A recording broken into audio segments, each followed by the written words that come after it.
میدونی چه دوستانم؟ اون میگفت که من تو رو تا آخر دوست میدارم. اون میگفت که من تا آخر با تو میمونم. اما من حالا در آخرش هستم.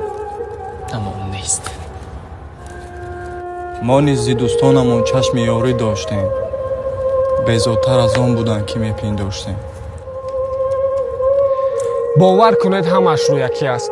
برادرت هستم، رفیقت هستم، در برت هستم، دوستت میدارم، عشق منی، جانی منی، همش دروغ است.